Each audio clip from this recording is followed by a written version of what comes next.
Bonjour, je vais vous faire un tutoriel sur le plugin Smush Image Compression and Optimization. Ce plugin va vous permettre de compresser les images de votre site web pour améliorer la vitesse de votre site, ce qui est un facteur important pour le référencement de votre site dans Google, mais aussi pour l'expérience client. Pour commencer, je vais vous montrer l'étape à suivre pour ajouter le plugin dans WordPress. Pour cela, il faudra aller sur Extensions, puis Ajouter.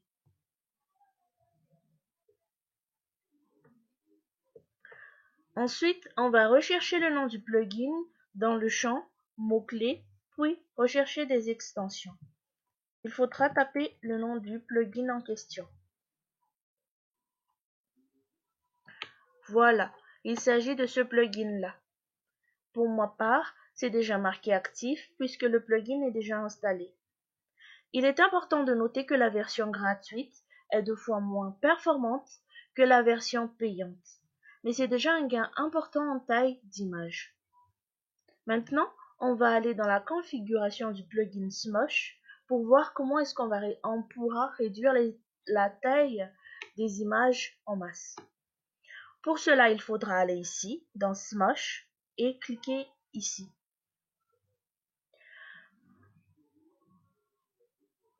Voilà.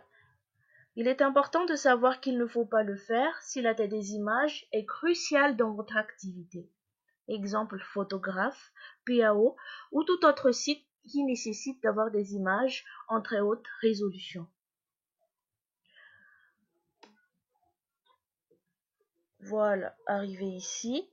Donc, normalement, nous devons voir le bouton Bulk Smash No, ici, en bas. Bulk Smash No, ici. Comme je l'ai indiqué précédemment, la taille des images ont déjà été réduite. Donc, je n'ai plus le bouton bleu Block Smash No. J'ai la notification All attachments have been smushed have some, ce qui veut dire que toutes les images ont déjà été, la taille de toutes les images ont déjà été réduites. Voilà. Pour réduire donc la taille des images en masse, il vous suffit juste de cliquer sur le bouton bleu ici. Ensuite, vous allez avoir cette notification-là. Il est aussi possible de réduire la taille des images un par un. Il vous suffit d'aller ici, Smush Individual Images via Your Media Library. Vous allez faire un clic droite pour voir, ce qui va vous permettre de tomber directement dans votre bibliothèque et sélectionner l'image en question. Par exemple, on va prendre cette image.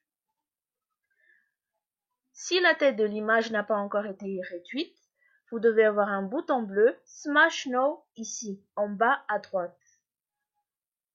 Pour moi, la taille des images a déjà été réduite, donc j'ai les informations ici. La taille des images et aussi les gains. Pour voir encore plus d'informations concernant la réduction de l'image, il vous suffit juste de cliquer sur le bouton View States. Vous pouvez encore retrouver plus d'informations ici. Voilà. Je vais maintenant retourner dans le menu pour vous montrer les options du plugin. On va fermer ça. Puis, on va descendre un peu plus bas pour voir ici Automatically Smush Images on Upload. Vous pouvez l'activer puisque ce bouton va vous permettre de réduire automatiquement les images lors de l'upload, ce qui va vous simplifier la vie car tout est automatisé. Un peu plus bas, il y a le bouton Stripe My Image Metadata. Vous pouvez l'activer si vous souhaitez garder les informations concernant votre image. En bas, il y a le bouton Resize My Full Size Images. Vous pouvez réduire donc la taille recommandée qui est de 2048. Cela ne sert à rien de garder la taille, les images trop grandes. Voilà.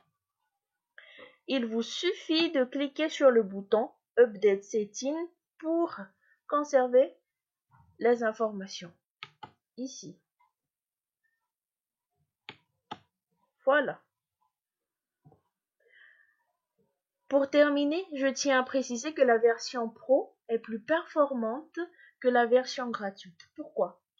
Premièrement, elle offre 2 fois plus de compression, puis elle permet de convertir des images PNG en JPEG pour réduire la taille des images.